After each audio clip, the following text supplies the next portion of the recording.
Thank you. How am I going to manage to stand without blocking the screen and press buttons?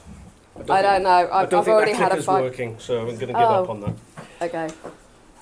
Good evening, everybody. Thank you so much for coming. Full house. I'm really beginning to wish I'd put more effort into this. Never mind, we're here now. So biodiversity net gain. It's splitting opinion, I think it's fair to say at the moment.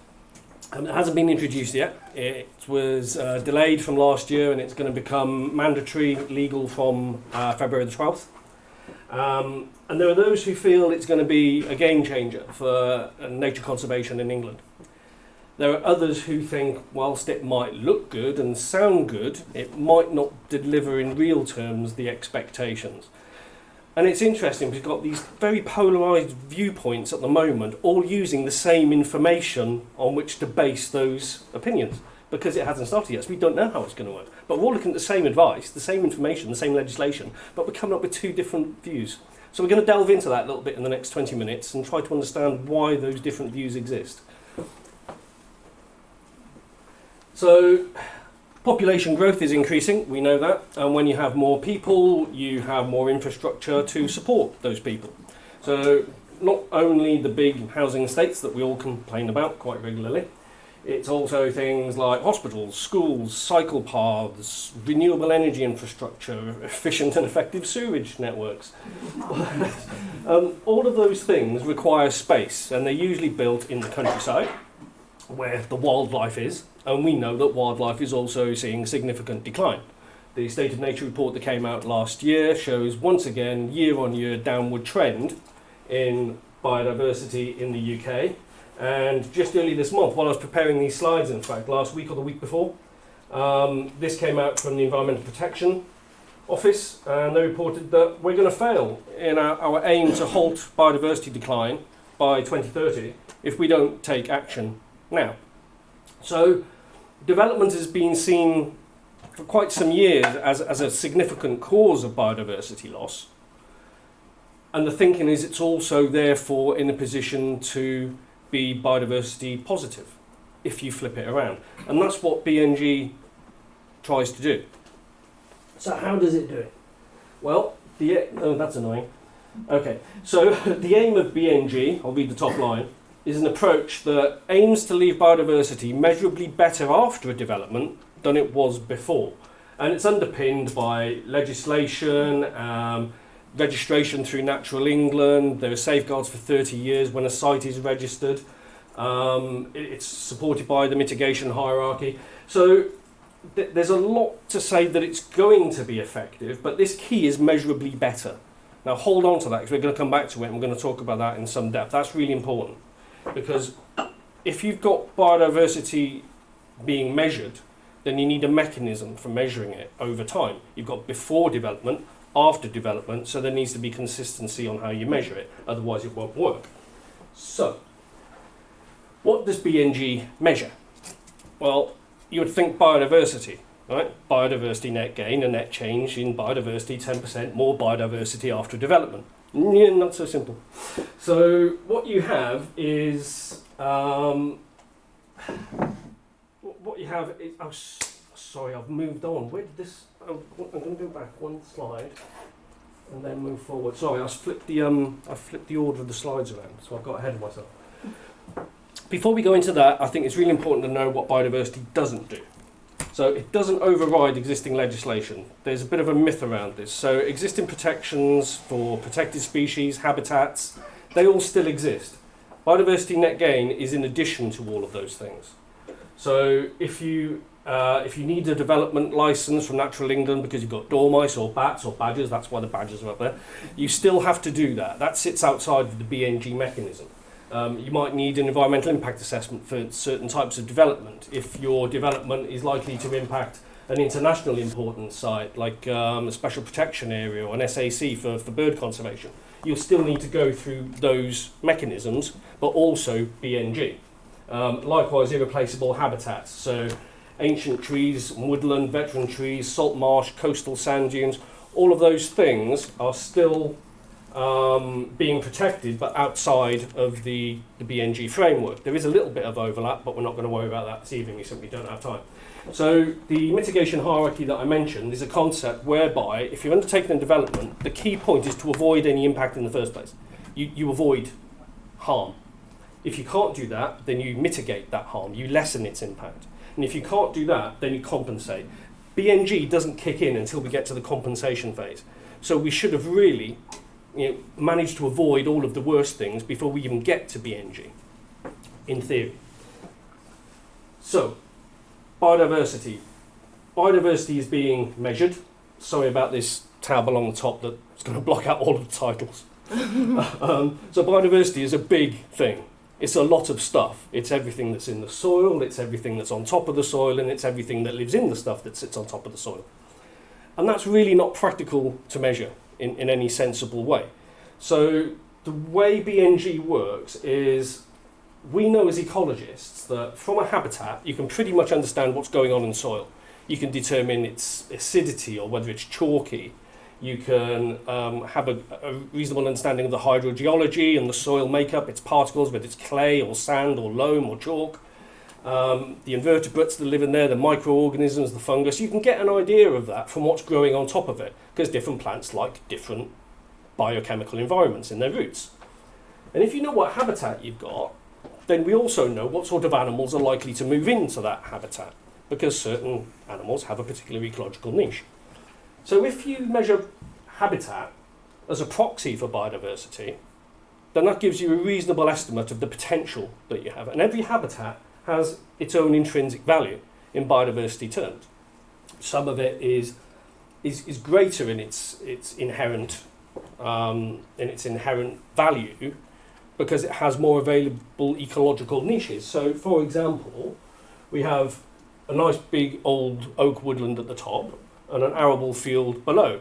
The woodland, because of its complexity and its available ecological niches, has more biodiversity value than an arable field. So it therefore has greater BNG per unit area, scope by, which is habitat potential, biodiversity potential. And if we've got a greater BNG value, we have more BNG habitat units. Remember habitat units, that's important. And habitat units are derived from the BNG metric, which is it's a fancy calculator. It's nothing more than that. And this measures the 10% before and after. That's how you get your value. And the way it's done at the moment is, as an ecologist, I am given a map, and somebody says to me, Steve, can you go and tell us what habitats we've got? So I turn up on site, I walk into a field full of grass, and I need to determine what sort of grass it is, because there's lots of different types. The UK Habitats classification system identifies 13 or so different types of grassland habitat. And you can work out what they are from the species composition and where they are. Please don't ask me why I chose for this talk on the coastal plain. A mountain hay meadow is the perfect example. Utterly ridiculous. You get mountain hay meadows above 600 metres in altitude. We're at sea level. My apologies for that, but it makes no difference because the concept is still the same. You have the definitions in the UK habitat classifications, so 500 pages. It's a booklet that supports ecologists. So you can go out and you look at all the different species that you find and their ratios, and you can work out what habitat it is. After that, you look at the condition assessment. And this is condition in terms of its ecosystem functionality. Is it poor? Is it good? Is it moderate? Has it been damaged? Is it fantastic? All of that goes into the BNG metric, this nice fancy calculator, and you do that for each habitat you find on the site. So there might be, in addition to the grasslands, there's going to be types of woodland. Again, lots of different types of woodland. It could be heathland or scrub, it could be lakes, ponds, hedges, whatever you find, you put into the metric. And you make your notes, and eventually you end up with a map. And this shows all of the different habitats, how big they are, where they are, and how they all fit together. That is then used to determine the scores. So I've really been debating this slide. So shall I put it in, shall I take it out? It's been in, it's out. But I think what's important is there's two phases. You have the pre-determination score, the pre-development score, And that's made up of those things: the habitat size, the condition, the distinctiveness, which is its biodiversity value, the habitat value that we spoke about, the woodland or the arable field, but also its strategic significance. And that's important because that's how it fits into the wider landscape. Does this piece of land connect currently to separate bits of land, or does it extend a country park, or does it make everything bigger and better, or does it split everything up? That's really important when it comes to things like wildlife corridors.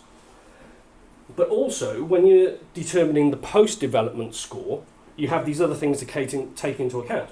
So how hard is the habitat to create? Now, we know there are some habitats that we can create quite easily. There are other habitats that are really quite difficult and we don't know how to do as humans. They also take different amounts of time.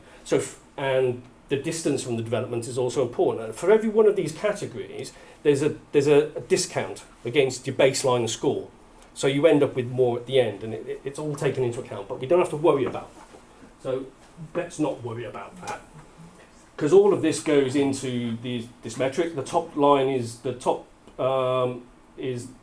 the pre-development conditions. Then you have the habitat that I'm planning to create to get to my 10% improvement, and you put all that in, and eventually you'll get a score. So if it's in green, it means you've got more than 10%. And if it's in red, it means you haven't.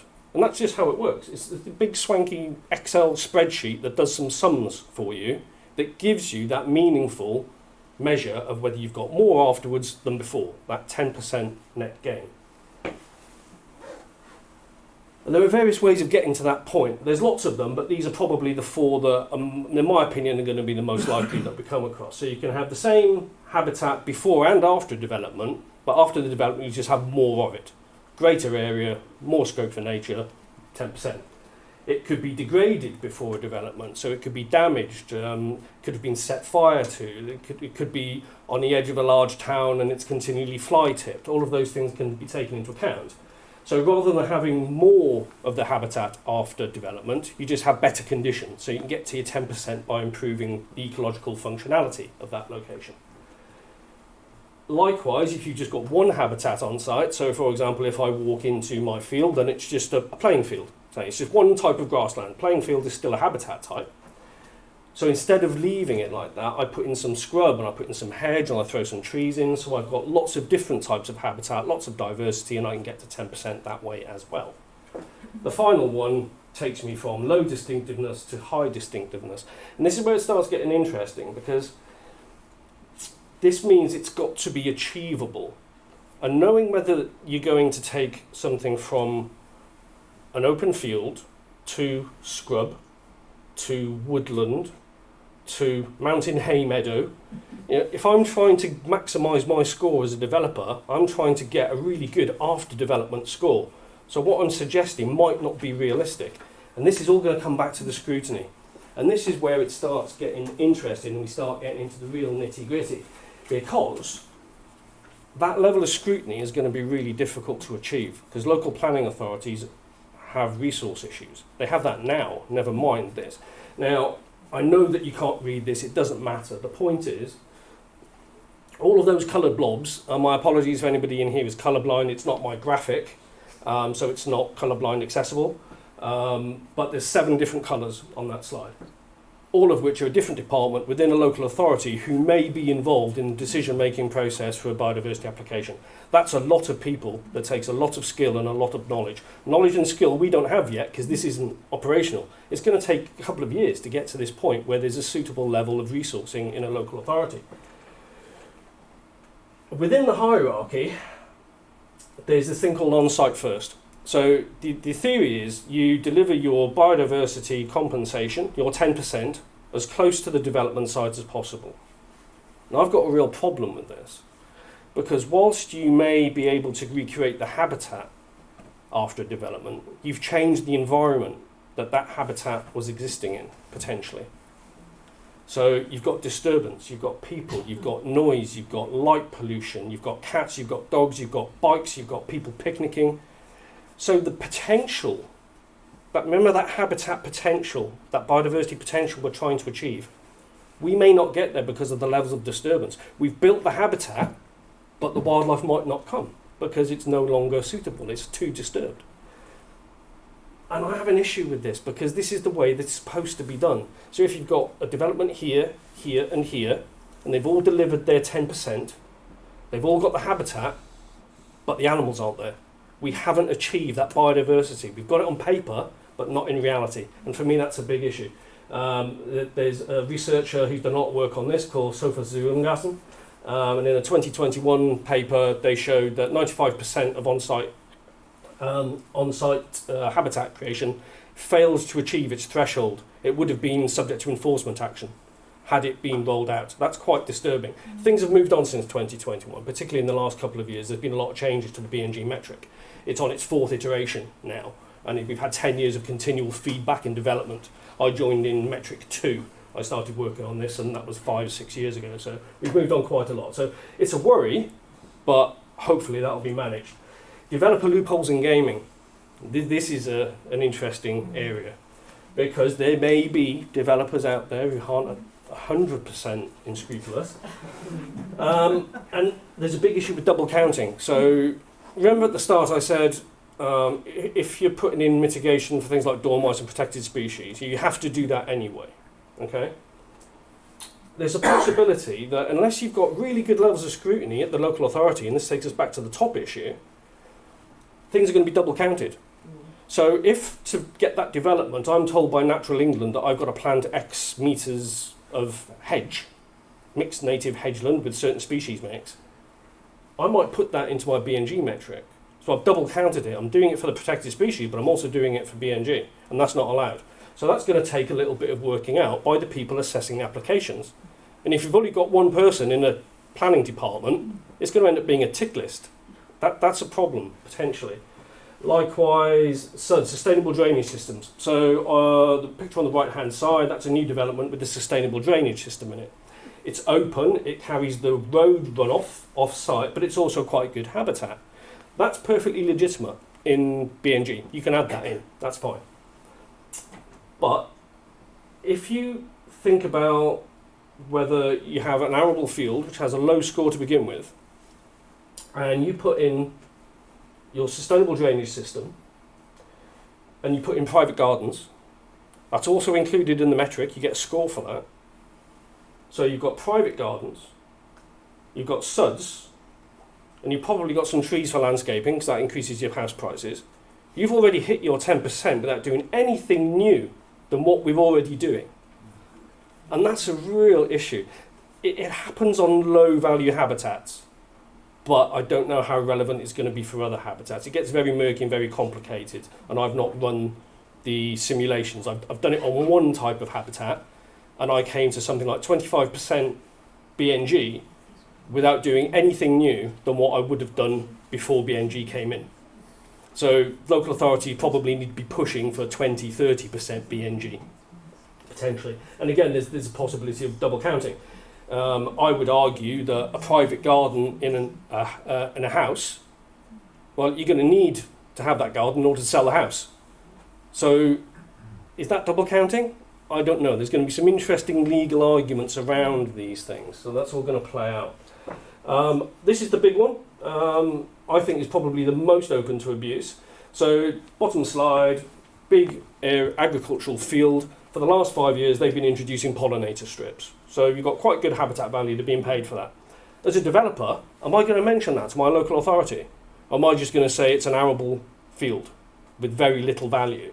Unless I personally know, as the planning officer, that that has been going on for the last 5 years, I've halved my pre-development BNG value, which means I need to deliver less afterwards. So without real solid oversight, that could start slipping through the net.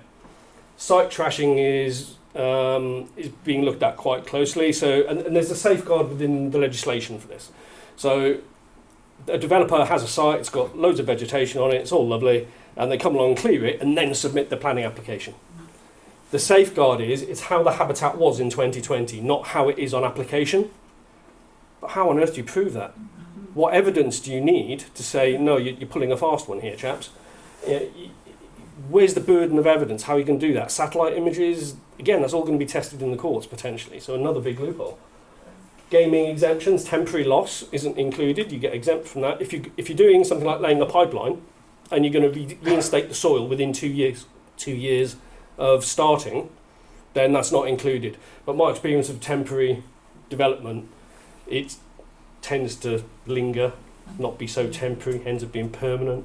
Where does the clock start and stop? If you go in after 18 months and you do something, does the clock restart? Or I really don't know. Nobody knows, and this is the issue. This is why we've got this difference of opinion. There's people who are very sceptical, and there are people that think, well, actually, no, there are opportunities. Financial viability, I think that's quite important and probably something we're going to be seeing, because we've already seen positive legislation like affordable housing, a percentage of all new developments being subject to 30% affordable housing provision. Developers are making the argument that the development isn't going to be economically viable if we deliver those 30% affordable housing, and they're winning. They're getting away with it. They're being excluded because a developer is allowed to make 15 to 20% profit on a development. So if they say we're going to walk away, we're not going to deliver these houses, the government is very concerned about that, so they allow that to go through the planning conditions. The same could happen with BNG. So like, doom and gloom everywhere, right? However, there's the other side to the coin. There are people that think this is going to be a game changer for nature conservation. The subtitle of this was Nature Opportunity or Planning Fig Leaf. And I think, on balance, this could be quite good, because the planning system has been inverted. It used to be the case that a developer would choose a site, they would design the project, then they would give me a load of paper and say, Steve, make it green. And I'd be like, yeah, there's nothing left. There's nothing here. You put up some bat boxes and a bird table. You know, that's all you've got. This changes it. So now the site is the first thing that's considered because of that mitigation hierarchy. The avoiding those sites of higher distinctiveness, of the most importance. That's hopefully going to be pushed out. It's just too expensive and complicated to develop. So they won't even bother looking at them. That's the hope, that's the intention. So financial incentives for landowners. This is also positive because basic payment schemes, agricultural subsidies, they're coming to an end over the next 2 or 3 years. So there's going to be some land available that's marginal, not very productive. That could be now put into BNG instead. So if you get a couple of farmers working together or working in clusters, then you might be able to get some nice connected habitats working together on the back of this. And let's face it, the existing approach to conservation hasn't really worked. We've got local wildlife sites, we have triple SIs, and we've still got this decline in biodiversity in the UK, as highlighted on the first slide by the 2023 State of Nature report. So what we're doing right now doesn't work. So let's try this. Maybe it will work. We simply don't know. But the academic assessment is generally quite positive. If you take development that's been built, and there are quite a few academics that have done this now, and if you look at the conditions that they would have had to have put in place under the old regime, and now what they have to do, it's coming out as being quite positive for biodiversity. There's still some concerns, but it's looking better. So that's really hopeful. So I think this could be a nature opportunity, but, and there's a big but, planners, ecologists, developers all have to come together for the spirit of BNG. This can only work if everybody really works to make it happen. And this is underpinned by local planning authorities when they're developing their local plans. So my personal view is, at last, we have an opportunity to possibly create what John Lawton described in 2010 as being essential for nature conservation in the UK. More, bigger, better quality, more joined up habitats, habitat corridors, nature recovery systems. So if at the local development level, we can flip things around. So we decide where the corridors are going to be, where the nature connectivity is going to happen, and then fit development around that, instead of putting the nature recovery around the developments. To me, that's a more realistic and a more positive way of thinking about things. But imagine if we have the district level BNG network connecting to the county level local strategic plans, that network, and then private initiatives from landowners also linking into that. We could stretch hundreds of miles across the countryside. And if all of those things come together, this could really be the game changer that people hope it will be. And initiatives like Wheel to Waves, slick, are going to be a massive part of that. So thank you very much. And now it's turn for Alex, who's going to talk about Wheel to Waves.